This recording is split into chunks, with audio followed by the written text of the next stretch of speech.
Everyone, welcome to Hero Analysis. I'm Max, and today we're going to be talking about Spider-Man's top 5 best villains.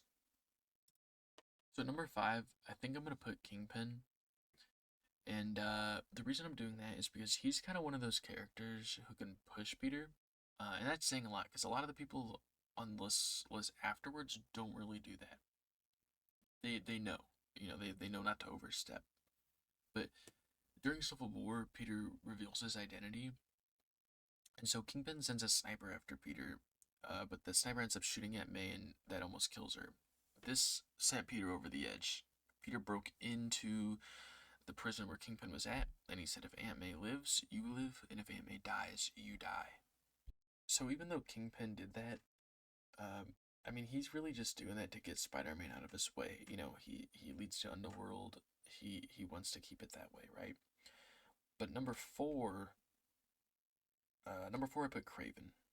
Now, Kraven is crazy. This guy came over from his country just to hunt down Spider-Man. No beef, all for the love of the game. Like, he loves hunting. Now, he's gone as far as poisoning Spider-Man. He put these metal gauntlets on Spider-Man that, like, magnetize together. And as time went on, the magnets, like, were getting stronger because Peter was getting weaker. And then later on, he goes to shoot him and bury him alive, and then afterwards dresses up as Spider-Man to prove that he was better than him. Now in the games, it's a little bit different. In the comics, he is just hunting Spider-Man, but in the games, he actually starts out kidnapping the villains to kill them to prove that he's the greatest hunter. He's looking for someone to kill him. He has cancer. He wants to go out a warrior's death. Problem with that is that he forced Doc Connors to become the Lizard to fight him, and Doc Connors never really wants to be the Lizard. And then he also uses Miles to lure Peter.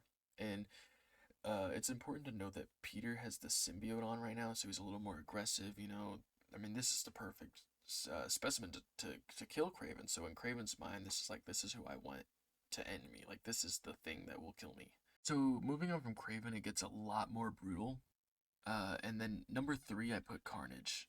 Cletus Cassidy was is the host, right? And then the symbiote bonded with him into his bloodstream, and then he became Carnage.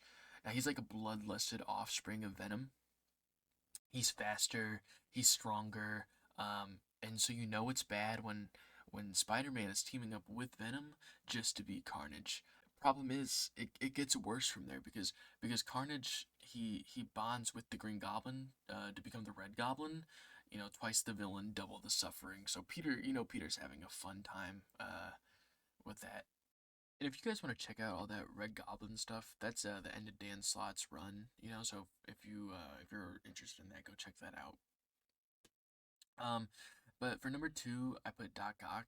Now, Doc Ock has an undeniable hatred for Spider-Man.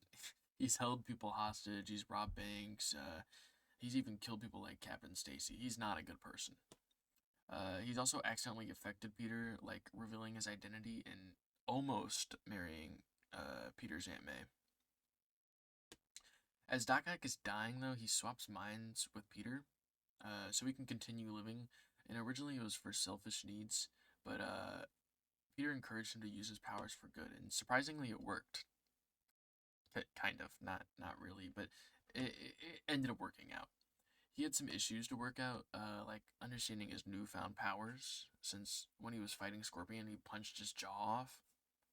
But what's cool about that panel is, Doc Ock's saying, like, whoa, this whole time I've been fighting Spider-Man, that we've been fighting Spider-Man, these guys that I got to fight him, he's been holding back against all of us. So that was pretty cool to see.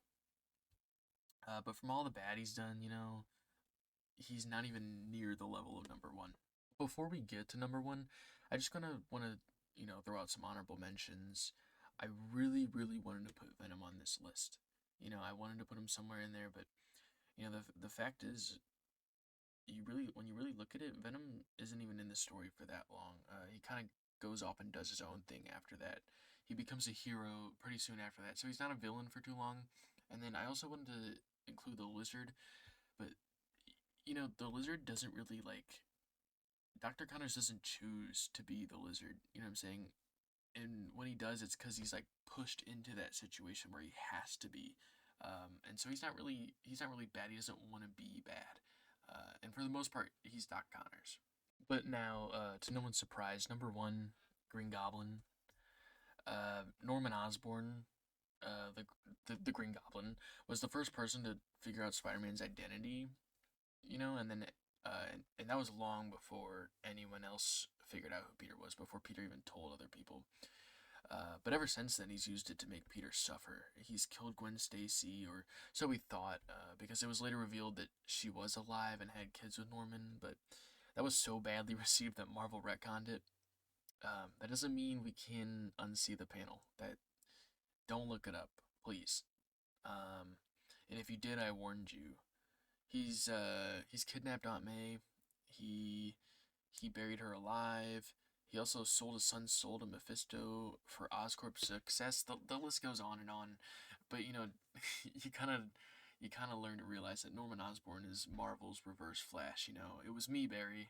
Uh, and so yeah, that was the video. I hope you enjoyed, and tune in for the next one.